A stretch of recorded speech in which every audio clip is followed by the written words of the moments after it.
Hoy vamos a hablar sobre la sociedad colonial. Esta sociedad era una sociedad estamental, es decir, estaba dividida en grupos con diferentes jerarquías. El origen de cada persona determinaba cómo uno era visto por los demás y los derechos que tenía. El sector dominante eran considerados los blancos.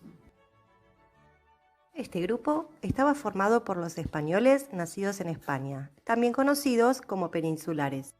También estaban los descendientes de españoles nacidos en América, llamados criollos.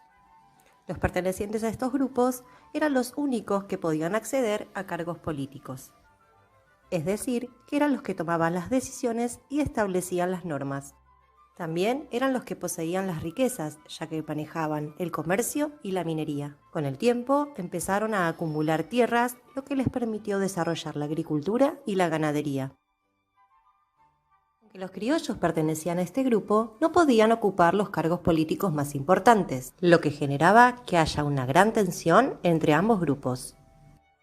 Los indígenas estaban muy por debajo de los españoles y criollos en la escala social. La mayor parte de la población indígena estaba sometida a distintas formas de explotación laboral.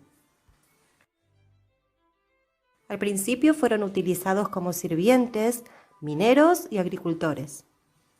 Luego se implementó un sistema llamado encomienda, en el que los indígenas eran encomendados a un español y tenían que realizar todas las tareas que él les encomendaba. A cambio, el encomendero, es decir, el español, se comprometía a convertir a los indígenas a la religión cristiana. Otra forma de explotación fue la mita. Esta consistía en que muchos aborígenes debían dejar sus pueblos para ir a trabajar en diferentes actividades, sobre todo en la minería. Muchas de estas actividades eran muy duras y malas para la salud.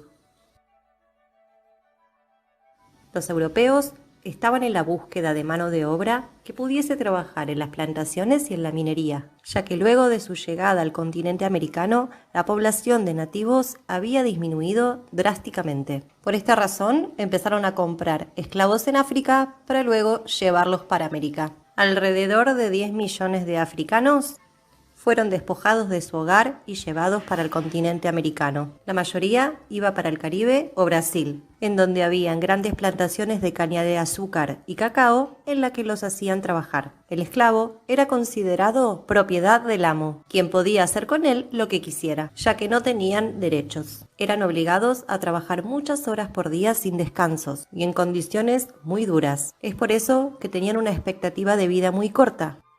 Es decir, que morían muy jóvenes. Para huir de estas situaciones, algunos esclavos se escapaban de sus amos y se convertían en fugitivos, o bien ahorraban durante mucho tiempo para poder comprar su libertad.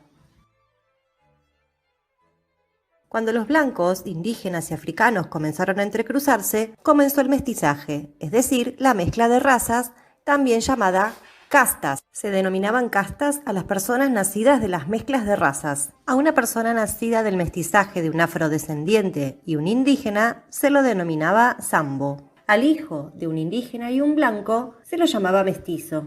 Y al hijo de un afrodescendiente y un blanco se lo llamaba mulato. Los trabajos que les eran permitidos a las castas eran muy pocos. Podían ser artesanos, carpinteros, albañiles o peones. Como los españoles y criollos eran considerados la clase dominante, quienes tenían más ascendentes blancos en su familia tenían mayores posibilidades de acceder a una mejor posición social. Por el contrario, quienes no tenían esos orígenes sufrían desventajas y eran tratados con inferioridad.